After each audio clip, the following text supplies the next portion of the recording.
حکومت تو لیلا کو سجتی ہے۔ ایک دفعہ مجنوں جا رہا تھا۔ ان دنوں حضرت حسن رضی اللہ تعالیٰ عنہ حضرت امیر معاویہ رضی اللہ تعالیٰ عنہ کے حق میں دستبردار ہو گئے تھے اور حکومت ان کے حوالے کر دی۔ ملاقات ہوئی، سلام جواب ہوا۔ حضرت حسن رضی اللہ تعالیٰ عنہ فرماتے ہیں کہ میں خلافت سے دستبردار ہو گیا ہوں اور میں نے حکومت انہی کو دے دی جن کو سجتی ہے۔ جب مجنوں نے سنا تو کہنے لگا کہ میرے خیال میں تو حکومت لیلا کو سجتی ہے۔ حضرت نے فرمایا مجنوں تو مجنوں ہے۔ تب سے اس کا نام قیس کی جگہ مجنوں پڑ گیا۔ دیوانہ تھا، بیچارہ تھا اور اپنے بس میں نہیں تھا۔ دیوانگی سے اس کا یہی حال تھا کہ ہر وقت لیلا لیلا کیا کرتا تھا۔ ایک مرتبہ اس کے باپ نے کہا بیٹا بہت بدنامی ہو گئی، تیری یہ حالت ٹھیک نہیں ہو رہی، لہٰذا تو خود ہی دعا مانگ کہ ہے اللہ لیلا کی محبت کو میرے دل سے نکال دے، ختم کر دے۔ اس نے فوراً ہاتھ اٹھائے اور دعا مانگی ہے اللہ لیلا کی محبت کو اور بڑھا دیجیے۔ چنانچہ اس کے والد ایک مرتبہ پکڑ کر بیت اللہ لے گئے۔ کہنے لگے بہت بدنامی ہو گئی ہے، آج میں تجھے نہیں چھوڑوں گا جب تک کہ تو سچی توبہ نہ کر لے، چل توبہ کر لے۔ اس نے کہا اللہ میں نے ہر گناہ سے توبہ کر لی لیکن لیلا کی محبت سے توبہ نہیں کرتا۔ اس کے والد ناراض ہوئے اور خفا ہوئے اور کہہ رہے تھے کہ جب وہ بہت ناراض ہوئے تو اس نے مجبور ہو کر ہاتھ اٹھائے اور والد کے سامنے دعا مانگنے لگا یا اللہ اس کی محبت میرے دل سے کبھی نہ نکالنا اور اللہ اس بندے پر رحم کرے جو اس دعا پر آمین کہے۔ محبت میں دیوار اور کتے کی قدم بوسی۔ مجنوں کا یہ حال تھا کہ ایک مرتبہ مجنوں کو کسی نے دیکھا کہ ایک کتے کے پاؤں چوم رہا ہے۔ اس نے پوچھا کہ مجنوں تم ایسا کیوں کر رہے ہو؟ مجنوں نے کہا یہ کتا لیلا کی گلی سے ہو کر آیا ہے، میں اس لیے اس کے پاؤں چوم رہا ہوں، اسے ایسے مغلوب الحال اور دفاتر ایسے مغلوب الحال اور فاتر العقل انسان کو مجنوں پاگل نہ کہا جائے تو کیا کہا جائے؟ ایک دفعہ مجنوں لیلا کی گلی کا طواف کر رہا تھا اور ساتھ ساتھ یہ شعر پڑھ رہا تھا جس کا ترجمہ کچھ یوں ہے کہ میں لیلا کے گھر کی دیواروں کا طواف کرتا ہوں، کبھی یہ دیوار چومتا ہوں، کبھی وہ دیوار چومتا ہوں، اور دراصل ان گھروں کی محبت میرے دل پر نہیں چھا گئی بلکہ اس کی محبت جو ان گھروں میں رہنے والی ہے۔ اسی طرح ایک مرتبہ حاکم شہر نے سوچا کہ لیلا کو دیکھنا چاہیے کہ مجنوں اس کی محبت کے افسانے زبان زد عام ہیں۔ جب سپاہیوں نے لیلا کو پیش کیا تو حاکم حیران رہ گیا۔ ایک عام سی شکل کی لڑکی، نہ شکل، نہ رنگ، نہ روپ تھا۔ اس نے لیلا سے کہا جس کا ترجمہ یوں ہے تو دوسری حسیناؤں سے زیادہ بہتر نہیں ہے۔ کہنے لگی خاموش رہ چونکہ تو مجنوں نہیں ہے، دیکھیے مگر مجنوں کی آنکھ سے۔ ایک بادشاہ نے لیلا کے بارے میں سنا کہ مجنوں اس کی محبت میں دیوانہ بن چکا ہے۔ اس کے دل میں خیال پیدا ہوا کہ میں لیلا کو دیکھوں تو صحیح۔ چنانچہ جب اس نے دیکھا تو اس کا رنگ کالا تھا، وہ شکل بدی تھی اور وہ اتنی کالی تھی کہ اس کے ماں باپ نے لیلا یعنی رات سے مشابہت کی وجہ سے اس کا نام کالی کا نام دیا۔ لیلا کے بارے میں بادشاہ کا تصور یہ تھا کہ وہ بڑی نازنین اور پری چہرہ ہوگی، مگر اس نے لیلا کو دیکھا تو اسے کہا دوسری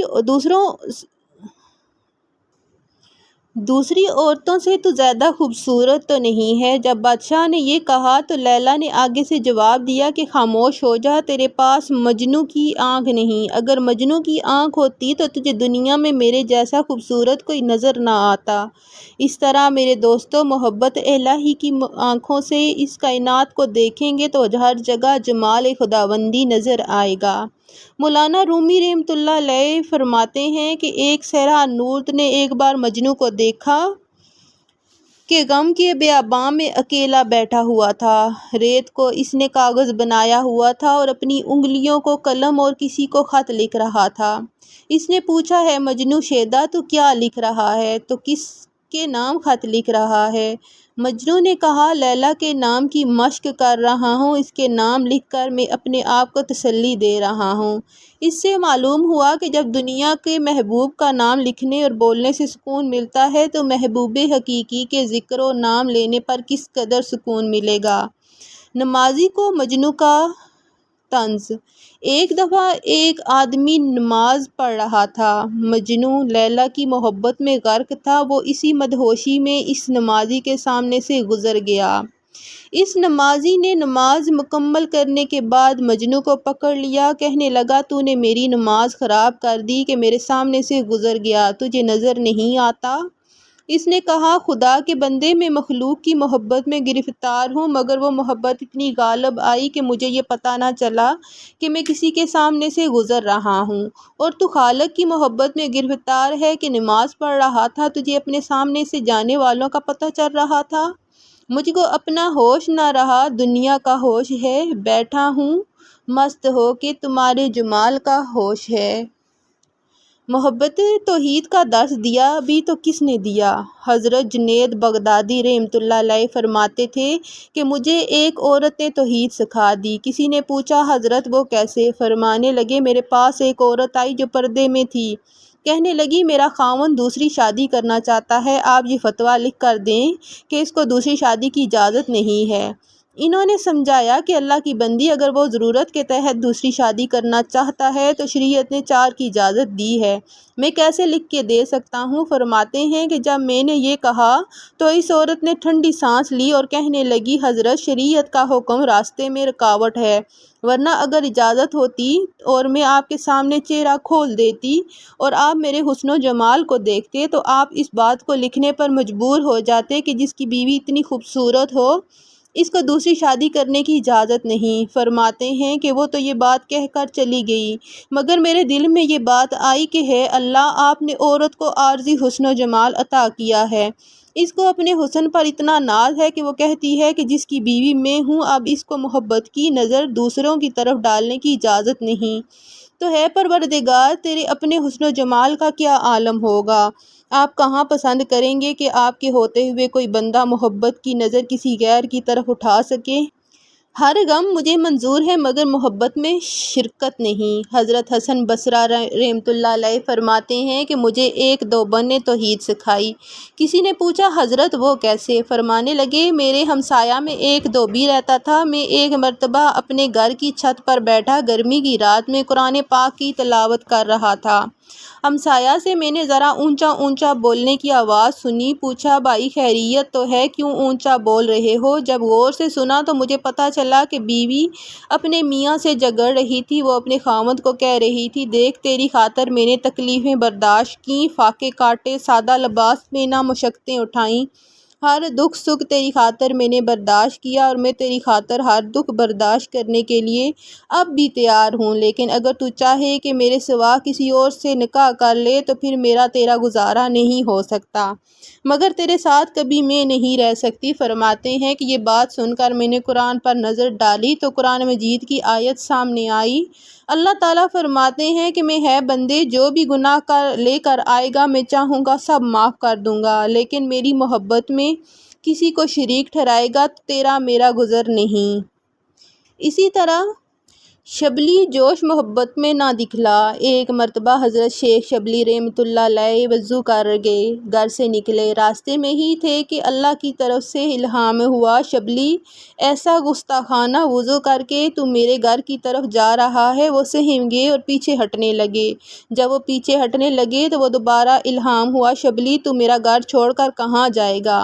وہ پھر ڈر گئے اور زور سے اللہ کی ضرب لگائی۔ جب اللہ کا لفظ کہا تو الہام ہوا، شبلی تو ہمیں اپنا جوش دکھاتا ہے۔ حضرت شبلی رحمۃ اللہ علیہ یہ سن کر دپک کر بیٹھ گئے۔ پھر تھوڑی ہی دیر کے بعد الہام ہوا، شبلی تو ہمیں اپنا صبر دکھاتا ہے۔ بالآخر کہنے لگے، ہے اللہ، میں تیرے ہی سامنے فریاد کرتا ہوں۔ اصل میں اللہ تعالیٰ اپنے پیارے کے ساتھ ذرا محبت کی باتیں کرنا چاہتے تھے۔ تیرے عشق کی انتہا چاہتا ہوں، میری سادگی دیکھ کیا چاہتا ہوں۔ ناز کا معاملہ ہی الگ ہے۔ حضرت شبلی رحمۃ اللہ علیہ فرماتے ہیں کہ ایک مرتبہ عجیب کیفیت تھی۔ اللہ تعالیٰ نے ان کے دل میں الہام فرمایا، شبلی کیا تو یہ چاہتا ہے کہ میں تیرے عیب لوگوں پر کھول کر ظاہر کر دوں تاکہ تجھے دنیا میں کوئی منہ لگانے والا نہ رہے؟ وہ بھی ذرا ناز کے موڈ میں تھے، لہٰذا جب یہ الہام ہوا تو وہ اس وقت اللہ رب العزت کے حضور کہنے لگے، اللہ کیا آپ چاہتے ہیں کہ میں آپ کی رحمت کھول کھول کر لوگوں پر ظاہر کر دوں تاکہ آپ کو دنیا میں سجدہ کرنے والا نہ رہے؟ جیسے ہی یہ بات کہی اوپر سے الہام ہوا، شبلی نہ تو میری بات کہنا نہ میں تیری بات کہتا ہوں۔ سوچئے تو صحیح کہ نسبت کی وجہ سے اللہ تعالیٰ اپنے محبوب بندوں کے ساتھ کس طرح راز و نیاز اور محبت و شفقت کی باتیں کرتے ہیں۔ محبت میں رابعہ بصریہ کا غلبہ حال۔ رابعہ بصریہ رحمۃ اللہ ایک ہاتھ میں پانی لے کر دوسرے میں آگ لے کر ایک بار جا رہی تھیں اور کہہ رہی تھیں کہ آگ سے میں جنت کو جلاؤں گی اور پانی سے میں جہنم کو بجھاؤں گی تاکہ لوگ جنت اور جہنم کے لیے عبادت نہ کریں۔ یہ رابعہ بصریہ رحمۃ اللہ علیہ کے غلبہ حال کا واقعہ ہے کہ حضرت مجدد الافسانی رحمۃ اللہ فرماتے ہیں کہ اگر رابعہ بیچاری بید سے واقف ہوتی تو وہ ایسا کام نہ کرتی، اس لیے کہ اللہ تعالیٰ خود جنت کی طرف بلا رہے ہیں اور جس کی طرف اللہ بلائیں اس کی طرف جانا عین منشا خداوندی ہوتا ہے۔ اللہ والوں کی محبت الہی کے غلبے میں ایسی باتیں کر جانا یہ محبت کی وجہ سے ہوتا ہے۔ بندگی سے ہمیں تو مطلب ہے، ہم ثواب و عذاب کیا جانیں۔ نفسانی اور رحمانی محبت کا بدلہ۔ حضرت یوسف علیہ السلام ایک جگہ سے جا رہے تھے، آواز سنی کہ ویرانہ میں کوئی آواز دے رہا ہے، پاک ہے وہ ذات جس نے بادشاہوں کو نافرمانی کی وجہ سے غلام بنا دیا اور غلاموں کو فرما برداری کی وجہ سے بادشاہ بنا دیا۔ سبحان اللہ، واقعہ ہی اللہ تعالیٰ ایسی ہی ذات ہے جو اس کی اطاعت کرتا ہے اللہ تعالیٰ اس کو دنیا میں بھی عزتیں دیتے ہیں۔ تو حضرت یوسف علیہ السلام نے پوچھا، ہے بڑھیا تو کون ہے؟ کہنے لگی، میں وہی ہوں جس نے تمہیں سونے، چاندی، ہیرے اور موتیوں کے بدلے خریدا تھا۔ اللہ اکبر، اللہ اکبر۔ زلیخا کو یوسف علیہ السلام سے محبت تھی، ملکہ سے ہٹا کر بیکارن بنا دی گئی، اور یوسف علیہ السلام کو اللہ تعالیٰ سے محبت تھی، اللہ نے غلامی سے نکال کر وقت کا بادشاہ بنا دیا۔ یہی نفسانی اور رحمانی محبت میں فرق ہوتا ہے۔ ہر دور ہر زمانہ میں جو یوسف علیہ السلام کے نقش قدم پر چلے گا اللہ اسے فرش سے اٹھائیں گے اور عرش تک پہنچائیں گے، اور جو زلیخا کے نقش قدم پر مخلوق کی محبت میں گرفتار ہوگا اللہ تعالیٰ اسے ملکہ کے درجے سے ہٹا کر اس کو بیکارن بنا کر کھڑا کر دیں گے۔ اس لیے اللہ کی محبت اصل ہے اور ہمیں اللہ تعالیٰ سے اللہ کی محبت مانگنے کی ضرورت ہے۔ اللہ تعالیٰ کی محبت جب دل میں ہو تو پھر غم نہیں رہتا۔